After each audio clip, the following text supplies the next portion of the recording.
Assalamualaikum, selamat datang di Bolowali. Saya Taufik Kliwon dan di sini saya akan berbagi video kisah Waliullah. Jangan lupa like, komen, dan subscribe ya. So stay tune. Terima kasih.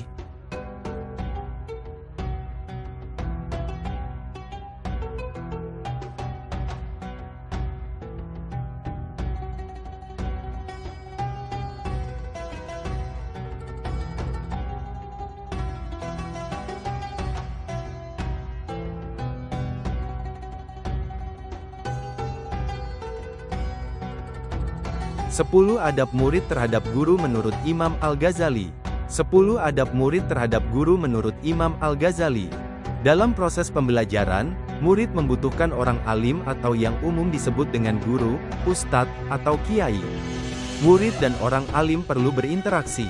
Namun, dalam hal ini, perlu dipahami bahwa ada adab-adab tertentu yang harus diperhatikan seorang murid terhadap gurunya. Hal ini sebagaimana dinasihatkan oleh Imam Al-Ghazali dalam risalahnya berjudul Al-Adab Fid Din dalam Majmuah Rasail Al-Imam Al-Ghazali, Kairo, Al-Maktabah Et-Taufiqiyah, T.Th, halaman 431, sebagai berikut. Adab murid terhadap guru adalah berikut: mendahului berucap salam, tidak banyak berbicara di depan guru, berdiri ketika guru berdiri, tidak mengatakan kepada guru, pendapat fulan berbeda dengan pendapat Anda, tidak bertanya-tanya kepada teman duduknya ketika guru di dalam majelis, tidak mengumbar senyum ketika berbicara kepada guru, tidak menunjukkan secara terang-terangan karena perbedaan pendapat dengan guru, tidak menarik pakaian guru ketika berdiri, tidak menanyakan suatu masalah di tengah perjalanan hingga guru sampai di rumah, tidak banyak mengajukan pertanyaan kepada guru ketika guru sedang lelah. Dari kutipan di atas dapat diuraikan, ada 10 adab murid terhadap guru sebagaimana berikut. Pertama, mendahului berucap salam. Seorang murid hendaknya mendahului berucap salam kepada guru. Hal ini sejalan dengan hadis Rasulullah SAW yang diriwayatkan Bukhari dan Muslim bahwa yang kecil memberi salam kepada yang besar. Kedua, tidak banyak berbicara di depan guru. Banyak berbicara bisa berarti merasa lebih tahu daripada orang-orang di sekitarnya. Apabila hal ini dilakukan di depan guru, maka bisa menimbulkan kesan seolah-olah murid lebih tahu daripada gurunya. Hal ini tentu tidak baik dilakukan kecuali atas perintah guru. Ketiga, berdiri ketika guru berdiri. Bila guru berdiri, murid sebaiknya lekas berdiri juga. Hal ini tidak hanya penting kalau guru memerlukan bantuan sewaktu-waktu, misalnya uluran tangan agar segera bisa tegak berdiri, tetapi juga merupakan sopan santun yang terpuji. Demikian pula jika guru duduk sebaiknya murid juga duduk. Keempat, tidak mengatakan kepada guru, pendapat fulan berbeda dengan pendapat Anda.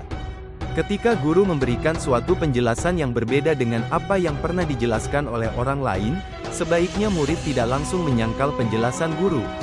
Sebaiknya murid meminta izin terlebih dahulu untuk menyampaikan pendapat orang lain yang berbeda. Jika guru berkenan, murid tentu boleh menyampaikan hal itu. Kelima, tidak bertanya-tanya kepada teman duduknya sewaktu guru di dalam majelis. Dalam majelis taklim atau kegiatan belajar mengajar di kelas, murid hendaknya bertanya kepada guru ketika ada hal yang belum jelas. Hal ini tentu lebih baik daripada bertanya kepada teman di sebelahnya. Lebih memilih bertanya kepada teman dan bukannya langsung kepada guru bisa membuat perasaan guru kurang nyaman.